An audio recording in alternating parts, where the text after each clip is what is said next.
네, 참 날씨가 계속해서 무더위 속에 있습니다. 또 더운데 물도 많이 드시고 건강 유념하시기를 바라겠습니다. 오늘 설교 제목은 강력한 힘은 이라는 제목입니다. 과연 그 강력한 힘은 어디서부터 오는지 오늘 말씀을 듣고 함께 깨닫기를 소망합니다. 우리가 어렸을 때 많이 읽었던 책이죠. 이솝우화에 보면 세 마리의 소라는 이야기가 소개되고 있습니다. 제가 이것을 잠깐 이야기를 하려고 하는데, 초원에 소 세 마리가 살고 있습니다. 하나는 얼룩소고, 하나는 검은 소고, 하나는 붉은 소입니다. 이 소 세 마리가 언제나 그 초원에 함께 살고 있었습니다. 붉은 소가 오른쪽으로 가면 또 검은 소도 함께 오른쪽으로 갔고, 왼쪽으로 가면 또 왼쪽으로 그렇게 따라갔던 것이죠. 늘 그들이 함께 살았던 겁니다. 그런데 호시탐탐 이 소들을 노리고 있었던 사자가 있었습니다. 이 사자가 그 소들을 잡아먹으려고 호시탐탐 기회를 엿보고 있었습니다. 그런데 쉽게 이 사자가 소를 잡아먹을 수 없었던 것이죠. 왜냐하면 이 세 마리의 소가 힘을 합력해서 사자를 대항하다 보니까 사자도 쉽게 소를 이길 수 없었던 것 같습니다. 이것은 사실에 입각한 것이 아니고 이솝우화에 나오는 겁니다. 어떻게 목사님 그 소 세 마리가 사자랑 상대가 되냐 이렇게 물으실까 봐 말씀을 드립니다. 어쨌든 이 소가 늘 단합하고 함께하면서 그 사자를 대항했기 때문에 잡혀 먹지 않았던 것이죠. 그런데 어떤 때는 서로 떨어져서 풀을 뜯을 때가 있지 않겠습니까? 그러니까 멀리 떨어져서 풀을 뜯다가도 언제나 나타나서 사자가 공격하기 시작하면 그 세 마리의 이 소들이 힘을 모아서 그 사자를 대항했던 겁니다. 그래서 늘 사자를 대항해서 싸웠기 때문에 이들은 안전하게 그들이 살아갈 수 있었던 것이죠. 하루는 풀밭에 얼룩소가 따로 떨어져 있었습니다. 사자가 가까이 다가와서 은근한 목소리로 이렇게 이야기합니다. 이 세 마리의 소 중에 가장 힘이 센 것은 붉은 소가 자기라고 이렇게 얘기를 했다는 거예요. 그러니까 사자가 얼룩소에게 다가가서 얘기한 거죠. 너희 세 마리 중에 제일 힘이 센 것은 붉은 소라면서 이렇게 이야기를 하는 거예요. 그러니까 얼룩소가 화를 내면서 얘기하죠. 누가 그런 소리를 하더냐고. 아니라고. 내가 힘이 제일 세다고 그렇게 이야기한 겁니다. 세 마리 가운데서 얼룩소가 제일 기운이 세고 다른 짐승들에게 지지 않는 것은 얼룩소라고, 또 다른 소에게, 검은 소에게 가서 또 그렇게 이야기하고 붉은 소에게 그렇게 이야기한 겁니다. 두 마리의 소는 얼룩소의 말이 이제 그 다른 소들은 얼룩소의 말이 건방진 것이죠. 자기가 무슨 힘이 제일 세냐고 그렇게 서로 이제 헐뜯기 시작합니다. 그래서 결국은 이 소들이 그 사자의 말 한마디 때문에 결국은 싸움을 하고 싸우다가 뿔도 부서지고 결국에는 그 중에 힘이 가장 센 소만 한 마리만 살아남게 되었습니다.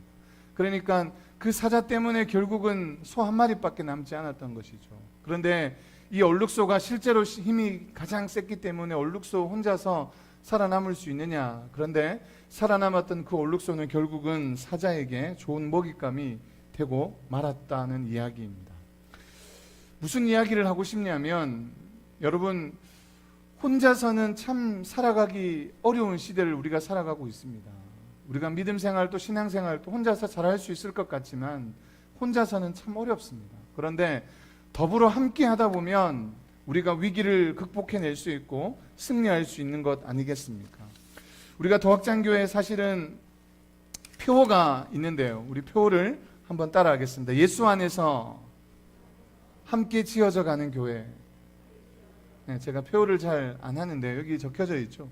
예수 안에서 함께 지어져 가는 교회. 우리 교회는 함께 지어져 가는 교회가 2021년에 이 표어고 주제입니다. 여러분, 교회는 함께 세워져 가야 되고 함께 우리가 그 일들을 도모하고 이루어져야 하는 것입니다. 잠언 4장 12절에 보면 이렇게 기록합니다. 한 사람이면 패하겠거니와 두 사람이면 맞설 수 있거니와 세 겹줄은 쉽게 끊어지지 아니하니라 라고 말씀합니다. 그러니까 한 사람이면 패할 수 있고 두 사람이면 어느 정도 맞설 수 있을 뿐만 아니라 이것이 세 겹줄, 삼 겹줄이면 세 사람이면 절대로 끊어지지 않고 무너지지 않음을 우리에게 이야기해 주고 있는 것이죠. 혼자는 힘들지만 함께는 충분히 이길 수 있다는 것입니다. 오늘 우리가 이 사도행전 4장 23절부터 31절까지 말씀을 읽으면서 우리가 생각해 봐야 될 것이 있는데요. 그것이 무엇이냐면 누가가 어떤 입장에서 이 사도행전 4장 23절에서 31절을 기록하고 있느냐 하는 겁니다. 우리의 시각이 아니라 누가의 시각으로 이 말씀을 기록한, 이 사도행전을 기록한 누가의 입장에서 한번 생각해 봐야 하는 것이죠. 이 누가의 입장에서 사도행전의 역사, 이 초대교회의 역사, 그러니까 이 초대교회라고 얘기하면, 사도행전이라고 얘기하면 성령행전이라고 얘기하고 성령의 역사라고 이야기하지 않겠습니까? 그의 입장에서 이 초대교회의 강력한 힘은 성령을 빼놓을 수 없을 것입니다. 그런데 성령을 빼놓을 수 없지만 그것과 더불어서 이 초대교회의 강력한 힘을 이야기하고 있는데요. 그것은 무엇이냐면 교회의 근간을 세웠던 그 기본적인 에센셜 요소가 무엇인지 설명하고 있는데요. 첫 번째는 물론 빼놓을 수 없는 성령이고요. 두 번째는 겸손하게 그들 가운데 행했던 모습입니다. 그리고 오늘 말씀을 통해서 보여주는 것은 바로 연합이었다는 것이죠. 성령의 역사가 아니고서는 강력한 능력이 그 초대교회 공동체 가운데 일어날 수 없었습니다. 뿐만 아니라 예수님의 말씀을 듣고 예수님을 실제로 그들의 눈으로 보고 그의 흔적을 보았던 예수님의 제자들, 그러니까 성령 충만한 제자들 가운데 정말 초대교회를 온전하게 세워가기 위해서 그들에게 필요했던 것은 겸손함이었고요. 그리고 한 가지 오늘 말씀에서 보여줬던 연합이라는 사실을 우리가 오늘 말씀을 보면서 기억했으면 좋겠습니다. 함께 한다는 것이 얼마나 큰 힘이 되는지 우리에게 보여주고 있는 것이죠. 교회는 여러분 성령의 충만한 역사를 통해서 역사가 나타납니다. 그런데 그 역사가 계속해서 지속적으로 이루어질 수 있는 이유는 바로 사도들의 성품과 사도들이 가지고 있었던 그들의 역량이 있었기 때문인 것이죠. 그것이 바로 오늘 우리 본문에서 이야기해주고 있는데요. 23절, 24절에 이렇게 말씀합니다. 사도들이 노임에 그 동료에게 가서 제사장들과 장로들의 말을 다 알리니 그들이 듣고 한마음으로 하나님께 소리를 높여 이르되 대주제여 천지와 바다와 그 가운데 만물을 지은 이시오라고 말하고 있습니다. 그러니까 이 위기를 당하고 난 다음에 그들이 풀려나서 찾아온 것이 어디였냐 하면 이미 그 제자들과 함께 있었던, 무리들과 함께 있었던 곳이었지 않겠습니까? 그곳으로 다시금 나와왔습니다. 그리고 그들 가운데 다 시시콜콜 이야기하는 거예요. 내가 어떤 위험 속에, 어떤 어려움 속에 있었냐 하면 여차여차해서 큰일을 당할 뻔하였다고. 뿐만 아니라 이 일이 나뿐만 아니라 당신들도 충분한 어려움을 당할 수 있다는 사실을 그들 제자들에게, 그곳에 함께 공동체를 이루어갔던 사람들에게, 초대교회 공동체 사람들에게 이야기를 해준 겁니다. 여러분 조심하십시오. 여러분들이 복음을 전하고 하나님 말씀대로 행하며 살아가지만 여러분 삶의 현장 가운데서 어려움을 당할 수 있습니다. 나와 똑같은 어려움을 당할 수 있습니다. 여러분 잘 들으십시오라고 이야기하고, 그들이 이 위기를, 그 기독교 공동체, 초대교회 공동체를 무너뜨리려고 하고 어렵게 만들려고 했던 그 많은 세력들 가운데 그들이 이길 수 있는 힘은 무엇이냐면 함께 연합해서 기도하는 것이었죠. 무엇보다도 중요한 것은 그들이 함께 모여서 한 마음으로 주님 앞에 나갔다는 것이 중요한 이야기입니다. 여러분 사람이 문제가 생기면 한 마음으로 되어지느냐? 사실은 문제가 생기면 숨기려고 합니다. 숨기려고. 이것은 어른이나 아이나 할 것 없이 문제가 생기면, 물론 100% 다 그런 것은 아닌데요, 사람이 문제가 생기면 숨기려고 합니다. 드러내려고 잘 하지 않습니다. 남편이 회사에서 어떤 어려운 문제가 생겨요. 그러면 아내에게 가서 시시콜콜 다 이야기하느냐? 그렇지 않죠. 혼자 끙끙하고 있습니다. 잠도 잘 못 자고 먹는 것도 잘 못 먹고 그렇게 혼자 힘겨워하면서 진땀을 빼고 있을 그때에 아내가 한마디 묻는 거죠. 여보 왜 그래요? 회사에 무슨 일 있어요? 어려운 무슨 어떤 일들이 있어요? 왜 그렇게 잠도 못 자고 밥도 못 먹고 있냐고. 그렇게 물을 때 겨우 그냥 한마디 이야기할지 모르겠습니다. 아이들도 마찬가지죠. 학교에서 누군가 그 아이를 따돌리거나 폭행을 당하거나 할 때 그 아이가 집에 가서 쉽게 이야기하는 친구들은 그렇게 많지 않다는 거예요. 실제로 학폭위원회가 열리고 모든 일들을 결정할 때마다 통계상으로 아이들이 집에 가서 따돌림을 당하거나 폭력을 당하거나 학교 폭력을 당하거나 할 때 집에 가서 말하는 아이들이 별로 없다는 거예요. 집에 가면 문제가 충분히 있지만 따돌림을 당하는 것 때문에, 내가 맞는 것 때문에 학교 폭력을 당하였음에도 불구하고 집에 가서 부모님에게 말하지 않는 거예요. 그 이유가 무엇이냐? 전문가들은 이렇게 얘기합니다. 첫 번째는 보복을 당할까봐. 그냥 말하고 부모님한테 이야기해도, 선생님한테 이야기해도 강력한 처벌이 주어지지 않기 때문에 또다시 나에게 그 보복이 돌아올까봐, 또다시 나를 다른 친구들과 더불어서 나를 따돌릴까봐, 또다시 나를 폭행할까봐 그런 것이고요. 두 번째는 강력한 처벌이 이루어지지 않기 때문입니다. 특별한 해결책이 없다는 거예요. 부모님한테 얘기해봤자, 선생님한테 얘기해봤자, 야, 너 누구 뭐 그렇게 되어지더라는 것이고, 학폭이 열려봤자 그에게 큰 어떤 문제가 생길 만한 그런 상황이 열리지 않기 때문에 웬만하면 이야기하지 않는다는 거예요. 문제가 생겨도 해결하려고 하지 않고, 부모님에게 이야기하려고 하지 않고 혼자서 끙끙 하려고 합니다. 그런데 여러분 한번 생각해 보십시오. 부모님한테 얘기하면 또 이런 것도 있겠죠. 나 때문에 걱정하는 부모님 때문에 도저히 말할 용기가 생기지 않을 수도 있겠죠. 나 하나만으로 고생하고 나 하나만으로 충분히 근심해도 되는데, 나 때문에 옆에 있는 사람이, 나 때문에 다른 사람이 같이 어려움 당할까봐 그냥 얘기하지 않는 거예요. 그런데 여러분, 우리가 기억해야 할 것은 이 초대교회 공동체가, 우리 가정도 마찬가지지만 교회를 통해서 보여준 것이 무엇이냐면 함께 이 어려움들을 나누었다는 사실입니다. 23절에 사도들이 노임에 그 동료에게 가서 제사장들과 장로들의 말을 다 알리니 어려움들을 다 알려준 거예요. 시시콜콜 다 이야기해 준 겁니다. 내가 어떤 일이 있었는지 아니? 내가 지금 어떤 상황에서 놓였는지 아니? 하면서 이야기를 다 해주는 거예요. 여러분, 문제가 생기고 어려움이 생기면 혼자서 해결하려고 하지 말고, 그 책임감도 중요하지만 함께 그 위기를, 함께 어려움을 극복해 나갔으면 좋겠습니다. 오늘 초대교회 공동체에서 보여주는 강력한 힘이 연합이라고 말씀드렸는데요. 이 연합의 힘이 그 어려움을, 고난을, 힘든 일들을 극복할 수 있는 원동력이 되는 줄로 믿습니다. 할렐루야. 교회도 마찬가지죠. 혼자 가정에서, 삶에서, 직장에서 힘들었던 이야기들을 가정에서 해결할 수 없으면 교회에서 또 옆에 믿음의 동력자들이 함께 그 일들을 감당하며 이겨내야 되지 않겠습니까? 자, 여러분들이 고난을 당하고 어려움을 당하고 힘든 일들을 만나더라도 혼자서 해결하려고 하지 말고 일단 믿음의 동력자들과 함께 그 일들을 믿음으로 이겨내시기를 주의 이름으로 축복합니다. 오늘 사도들이 어려움을 당했을 때 이것을 자기들의 문제만으로 치부하지 않았습니다. 이것은 공동체의 문제라고 생각했습니다. 자기만 당할 어려움이라고 생각하지 않았고, 이 문제를 잘 이겨냄으로, 극복함으로 말미암아 또 다른 제자들, 베드로와 요한뿐만 아니라 또 다른 제자들이 이와 유사한 일들을 당할 수 있기 때문에 함께 그들이 그 일들을 나누고 기도하며 극복했다는 것을 우리는 말씀을 통해서 볼 수 있는데요. 제자들이 함께 모여서 은혜를 나누고 일도 같이 하고 서로 힘이 되었던 것을 우리가 잘 알아야 하는 것이죠. 그런데 오늘 그 효과적인 힘도 함께 모아서 어려움을 극복해내고 그들의 마음을 모으고 함께 잘 이겨냈다는 것이 과연 이 사도행전에서 4장 23절에서 이 말씀이 그 누가가 바라보는 시각일까? 저는 그렇게만 생각하지 않습니다. 그러니까 강력한 힘은 모이는 것으로만 오느냐? 그렇지 않다는 거예요. 그런데 그렇지 않다는 의미를 조금 생각해 보겠는데요. 어떻게 생각해 보냐면, 누가의 입장에서 교회의 부흥의 중요한 이유는 하나됨이 맞지만, 그러나 강력한 그 성령의 역사가 어디에서부터 오느냐 하면 바로 그 사람들이 모였을 때, 기도할 때 강력한 역사가 나타난다는 사실을 이 누가는 우리에게 보여주려고 하는 겁니다. 그냥 모이는 것만으로도 위로가 되고 모이는 것만으로도 충분히 힘이 되어질 수 있습니다.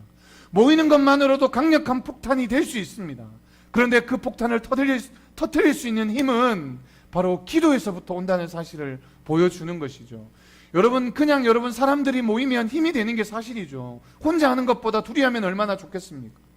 3명이 모이면 4명이 모이면 얼마나 좋겠습니까? 그런데 오늘 이 사도행전에서 우리에게 가르쳐 주기를 원하는 것은 그냥 여러 명이 모이는 것이 중요한 것이 아닙니다.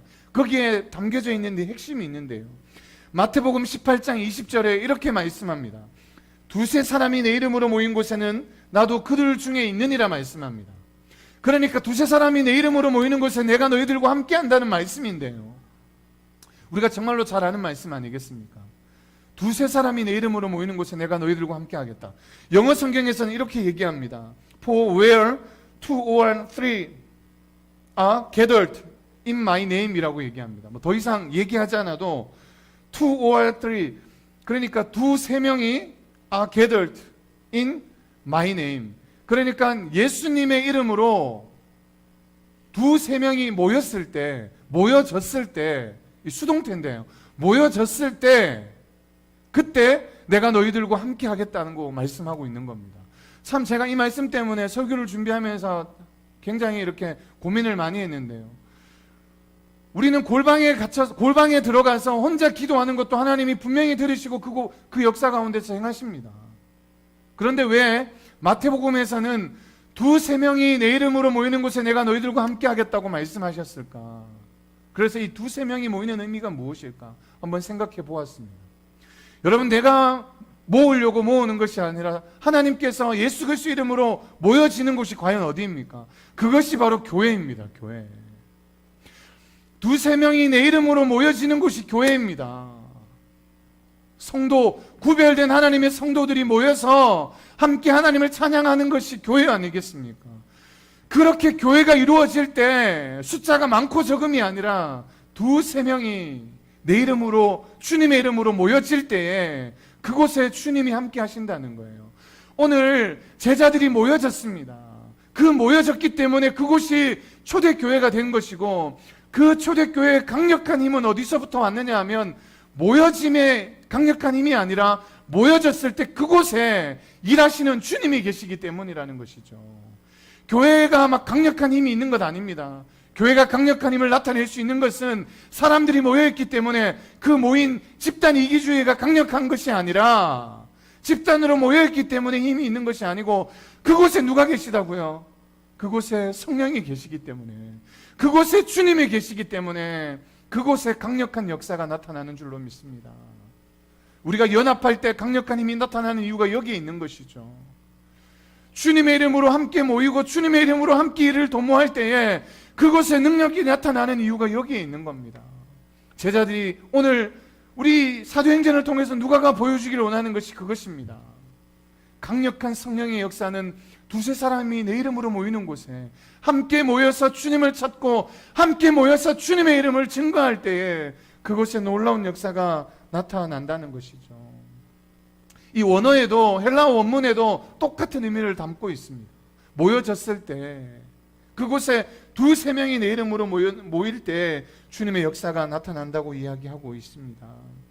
교회는 정말 하나님의 그 성도들이 모여서 함께 주님의 나라를 세워가는 것 아니겠습니까? 그렇게 서로를 의지하고 서로를 위로하고 서로를 세워갈 때에 그 성령 하나님의 역사가 여러분들의 인생의 삶에 더 강력하게 일어나게 될 줄로 믿습니다.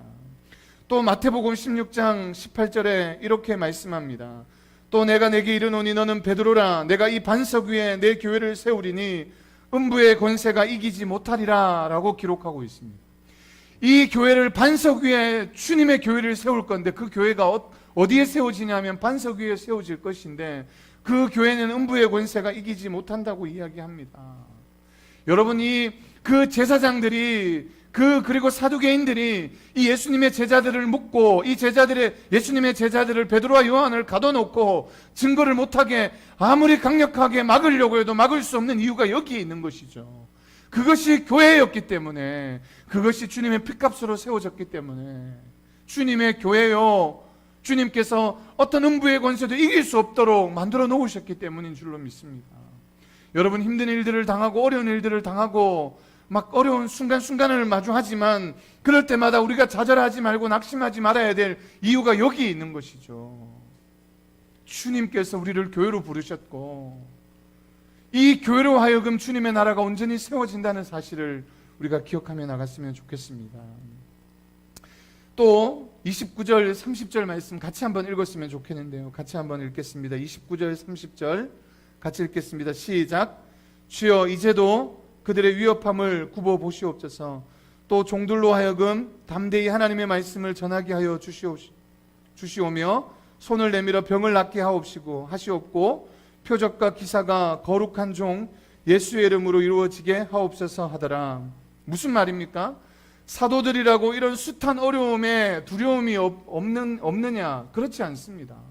사도들도 두렵고 어려움이 그들의 순간순간마다 있었을 것입니다.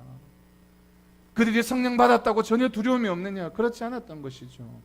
믿음이 있는 그들 가운데서도 동일한 아픔이, 두려움이 있었다는 것을 오늘 말씀에서 우리에게 보여주고 있습니다. 하지만 두려움을 그대로 둔 것이 아니라 함께 기도로 그 믿음의 공동체가 이겨냈다는 사실이죠. 제가 서두에 말씀드렸던 것처럼 위기를 만나고 힘든 일들을 만나고 어려움을 만나면 혼자서 낑낑대고 혼자서 해결하려고 하지만 믿음의 공동체가 있는 이유가 여기에 있는 겁니다. 여러분, 2-3명이 내 이름으로 모이는 곳에 내가 너희들과 함께 하겠다고 말씀하신 것처럼 2-3명이 주의 이름으로 함께 모여서 기도할 때에 강력한 성령의 역사가 이곳에 나타나는 줄로 믿습니다. 누가의 입장에서 볼 때 초대교회 공동체가 가지고 있었던 강력한 힘은, 그 강력한 힘은 함께하는 것이었습니다. 위기의 어려움 가운데서도 함께 헤쳐나갈 수 있었던 힘이 바로 여기에 있었던 것이죠. 또 한 가지 이 초대교회 공동체가 가지고 있었던 강력한 힘은 기도의 능력이었다는 사실입니다. 우리가 이 두 가지 말씀을 기억했으면 좋겠습니다. 초대교회의 강력한 힘, 누가가 이야기하고 있는 강력한 힘은 함께하는 것이고요, 연합하는 것이고요, 또 그 가운데서 기도하는 것이라는 사실, 그 사실을 기억했으면 좋겠습니다. 하나님께서 우리에게 교회를 주신 이유는 이 어려운 시대에 믿음으로 이겨낼 수 있게 하기 위해서 공동체를 허락하신 것인 줄로 믿습니다. 혼자서 우리가 아무리 믿음이 뛰어나고 신앙이 뛰어나도 혼자서는 잘 설 수 없습니다. 여러분, 요즘에 가난한 성도 혹은 온라인으로 예배드려도 충분히 믿음 생활 잘 할 수 있지라고 생각하시며 살아가겠지만, 여러분, 교회의 이 끈끈한 믿음의 공동체에서 함께하지 않으면 여러분 충분히 무너질 수 있고 충분히 쓰러질 수 있다는 사실을 기억해야 합니다. 나는 믿음이 좋으니까, 나는 믿음이 충분히 이길 수 있을 거야, 내 믿음으로 이길 수 있을 거야, 그렇게 생각하지만 여러분 우리가 이긴다는 거 결코 만만하지 않습니다. 혼자서 선다는 것은 결코 만만하지 않습니다. 처음에 말씀드렸던 것처럼 소 3마리가 함께 했을 때는 사자가 쉽게 넘보지 못했지만, 이제 한 마리씩 따로 떨어져 있을 때는 사자의 쉽게 먹잇감이 될 수밖에 없는 것이죠. 사탄도 마찬가지입니다. 우리가 어느 순간 떨어져 있는 순간에 우리에게 조그만 시험거리만 집어넣으면 우리는 쉽게 넘어질 수밖에 없습니다. 그래서 교회가 함께 연합하고 함께 모이고 함께 기도하고 여기에 함께 있는 이유가 있는 것이죠. 이제 앞으로 여러분 보십시오. 이 코로나 시대, 이 시대 때문에 모이는 것들이 자주 잘 모이지 않고, 이제 기도회 하고 막 모이는 것들이 온라인으로 가능하다고 이야기하지만, 여러분 한번 보십시오. 앞으로 그렇게 해서 그들의 믿음이, 그들의 신앙이 더 급성장할 수 있느냐? 그렇지 않습니다. 이제 위기가, 그것 때문에 다가올 위기가 우리의 눈앞에 놓여져 있습니다. 모이는 것을 피하지 말라고 말씀하셨습니다. 우리가 어떤 이유든 함께 모여서 기도하라고 이야기하는 이유가 여기에 있는 것이죠. 함께 기도할 때, 함께 모일 때 그곳에 강력한 역사가 나타나는 이유가 여기에 있는 겁니다. 왜요? 주님이 나와 함께 하시기에, 주님이 교회 가운데, 공동체 가운데 함께 하시기 때문입니다. 이 교회가 무슨 대단한 능력이 있습니까? 아니요, 아무 능력이 없지만 주님이 함께 하시기에 이 교회가 거룩한 교회고요, 주님이 함께 하시기에 이 교회가 능력 있는 교회인 줄로 믿습니다. 혼자 끙끙거리거나 숨기지 말고 도움과 기도를 요청하시기 바랍니다. 목사에게, 목사님 제가 이런 부분 때문에 어려움이 있습니다, 이런 부분 때문에 힘든 일들이 있습니다, 그렇게 도움을 요청하셔도 되고요, 가족들이 함께 그렇게 제목들을 가지고 기도하시며 이겨내시기를 소망합니다. 이거 어떻게 얘기해? 이 부끄러운 이야기들을 어떻게 얘기해? 이렇게 생각하시면서 참고 그냥 혼자 하다 보면 더 큰 안타까운 일들을 만날 수 있다는 사실을 기억하고요, 오늘 초대교회 공동체가 우리에게 보여준 것처럼 우리 성도 한 사람 한 사람이 이 말씀을 듣고 우리가 연합하는 일에, 우리가 하나 되는 일에, 정말 예수 그리스도 이름으로 모이는 일에, 하나 되는 일에 우리의 마음을 쏟고 함께 위기를, 어려움을 극복해 나갈 수 있기를 소망합니다. 뿐만 아니라 그냥 모임으로 끝나는 것이 아니고, 이렇게 모이기 때문에 끝나는 것이 아니고 주님의 이름을 찾고 주님의 이름을 높이고, 오늘 이 사도들이 그렇게 기도하고 고백하고 있는 것처럼 오늘 그들이 힘든 상황 가운데 고백하고 있는 것 아니겠습니까? 그들의 위협함을 굽어 보시옵고 우리의 어려운 상황들을 주님 긍휼히 여겨 주시옵고 우리를 불쌍히 여기 주시옵고 이 상황들 가운데서 이겨낼 수 있는 힘을 주시옵소서. 그래서 그들 가운데 손을 내밀 때 병을 낫게 하시고 표적과 기사들을 나타내 달라고 그렇게 이야기하는 것 아니겠습니까? 이 한 번의 사건들 때문에 이 공동체들이 무너지지 않게 해주시고 계속해서 강력한 성령의 역사가 나타나서 하나님의 공동체가 더 든든히 서갈 수 있도록 지금 우리를 위협하는 그 많은 사람들이 지금 권력을 잡은 수많은 사람들이 그 모습을 보고 하나님을 두려워할 수 있도록 교회를 두려워할 수 있도록 힘을 달라고 그렇게 기도하는 것이 사도들의 기도였지 않겠습니까? 우리 성도들이 함께 모여서 기도할 때에 주님의 도우심과 주님의 인도하심이 여러분들의 인생의 삶 가운데 나타나게 될 줄로 믿습니다. 그래서 어떤 순간을 만나도 따로 떨어져 있으려고 하지 마시고요. 따로 하려고 하지 마시고 함께 하려고, 함께 기도하고 함께 도모하고 함께 위로해주고 그렇게 할 때에 하나님의 놀라운 역사가 임할 줄로 믿고 정말 그것이 교회이고 그것이 강력한 힘이 나타난다는 사실을 기억하고 믿음으로 이겨냈으면 좋겠습니다. 마지막 31절 우리 다 같이 한 목소리로 읽겠습니다. 시작. 빌기를 다함에 모인 곳이 진동하더니 무리가 다 성령이 충만하여 담대히 하나님의 말씀을 전하니라. 아멘. 그들이 이렇게 담대하게 증거할 수 있었던 이유는 말씀드린 것처럼 연합하는 것이었고요, 기도하는 것이었고요, 그 기도하는 가운데 성령의 충만한 역사를 그 공동체에 허락하셨기 때문인 줄로 믿습니다. 저와 여러분들이 오늘 말씀을 듣고 이 말씀대로 어려움을 만나고 힘든 일들을 만나도 포기하지 말고 다른 사람들에게 누가 알까봐 염려하지 말고 함께 믿음으로 기도로 동력자를 찾고 기도에 또 동력자를 찾아서 그들과 더불어서 함께 기도할 때에 하나님의 역사가 나타날 줄로 믿고 여러분 한마디의 입술의 고백이 크리스찬의 그리스도인의 입술의 고백이 강력한 성령의 역사가 있는 줄로 믿고 그렇게 함께 우리가 위기를 어려움들을 잘 이겨내기를 주님의 이름으로 축복합니다. 우리 교회가 정말 충만한 성령 충만함으로 우리가 담대하게 주의 이름을 증거하고 담대하게 하나님의 일들을 도모하고 나갈 수 있기를 또 소망하고요. 가정과 상황 가운데 여러분 포기하지 말고 낭망하지 말고 주의 이름을 들고 증거할 수 있는 저 여러분들 되기를 소망합니다. 기도하겠습니다.